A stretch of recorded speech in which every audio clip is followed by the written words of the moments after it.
I thought this shirt would be fitting for this video. So today I found out that I got accepted into the program that I applied to, and I'm feeling very bittersweet about it.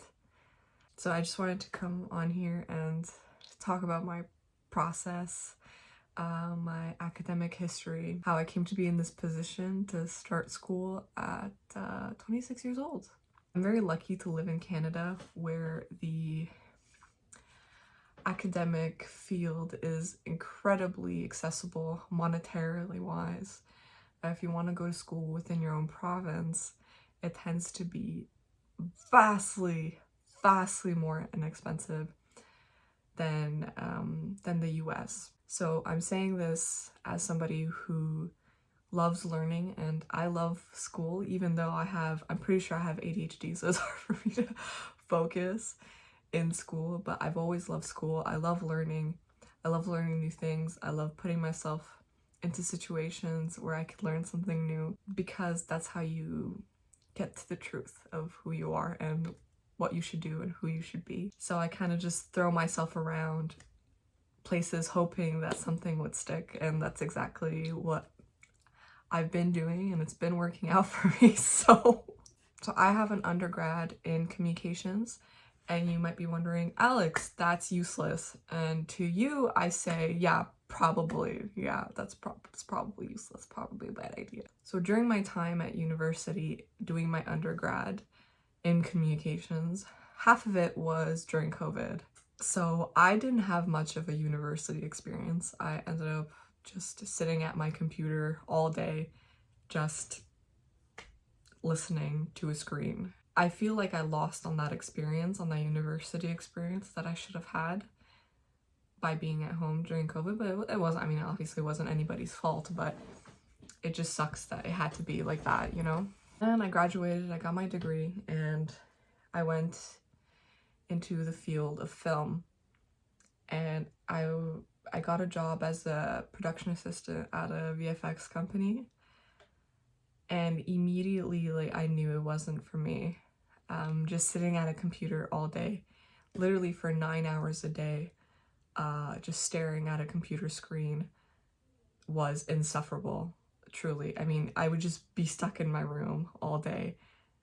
And I know myself, and I know that I need to interact with people and be in an environment with people for me to feel good and for me to feel safe, for me to feel at my best. So that was not for me at all. And at the time, I'll admit, I was following in the steps of my peers because that's what everybody else was doing. And I thought, okay, like, this is just the path that I need to follow. So when I graduated and I went through this job opportunity and I left, I was lost. I didn't know what I wanted to do. I was just kind of a leaf floating around, not being sure what I wanted to dip my toe into. And I've always been fascinated with libraries and cultural spheres and communities. So in my head, I was always like, man, like, I'd love to work at a library. As most people probably think that it would be a chill job, I assure you it is not a chill job. I thought, man, I'm just gonna apply to libraries, see how it goes, and we'll see from there. I applied to a library in my town, did the interview, I did everything went amazingly well. I started working there, and it just clicked, you know? It just made sense. Being able to interact with people, being able to help people, just seeing little kids like running around looking for books about Paw Patrol and Peppa Pig and seeing them so happy, and just being able to talk to people about different types of books or movies or games, it just made sense. It just made sense. And just being part of that community just makes me feel like I'm part of something greater than myself, you know? That's what I decided to apply to. Basically to become a librarian. Apparently you have to get a master's. I didn't really know that until I started working at the library, so yeah, you gotta do a master's. So that's what I applied to do. And I got in, which is crazy to me. Every time I achieve something, it feels bittersweet, you know? Like, part of me is so proud of myself and what I've done. And the other part of me is a little stressed out and worried because what if it's not what you expect, or what if you don't like it, or what if this, or what if that, or what if you need to work at this other place, or what if you change your mind, or this and this. Because the type of person that I am is I like to experience and learn things, and I like to challenge myself a lot, and that's just who I am. And I'm stressed because of the what ifs.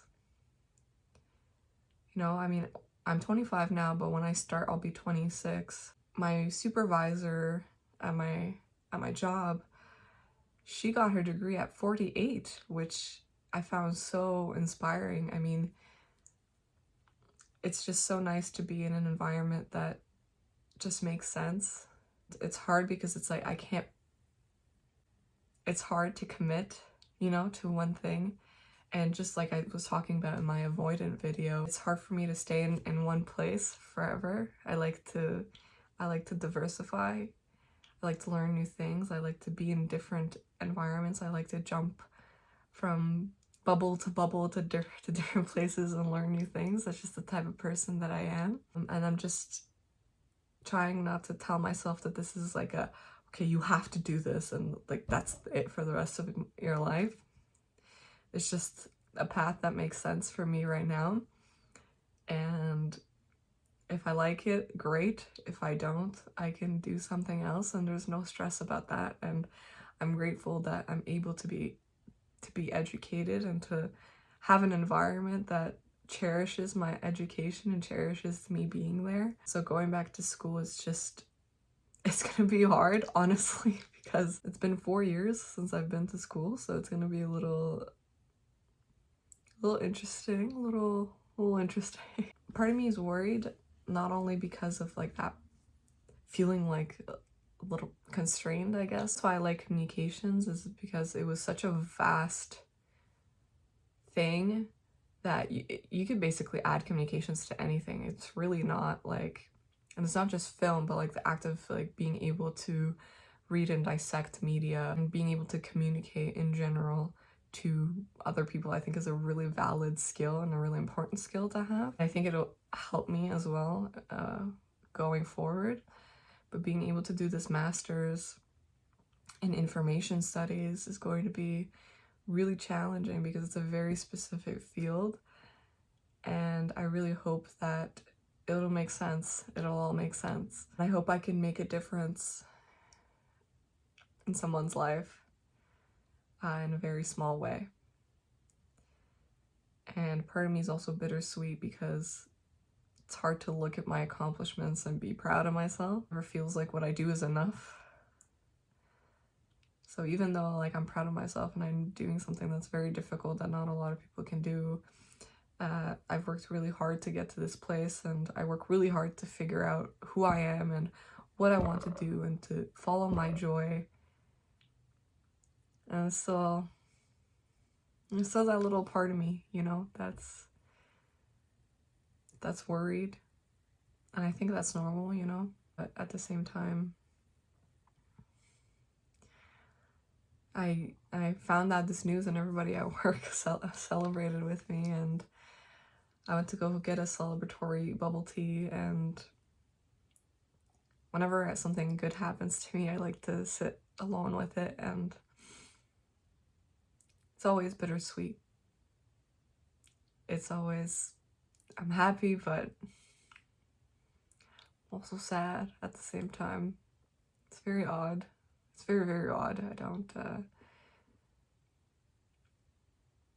it's like a part of me doesn't believe that what I'm doing, it's like I feel like a different person, but I'm not, because everything I've put into the universe has come back to me positively. So yeah, I'm 26, going back to school. I'm fucking terrified, really, honestly. I hope for the best. I really do. I really appreciate you guys being here and watching. So, I'll continue to make videos about whatever I feel like talking about or whatever's on my mind. I love arts, I love culture, I love video games, I love books, movies, I love philosophy, I love psychology, I love tons of crap. So I'm a jack of all trades, I would say, because I'm passionate about living life, because there's only one, so why not experience it all? Thanks for watching. Bye.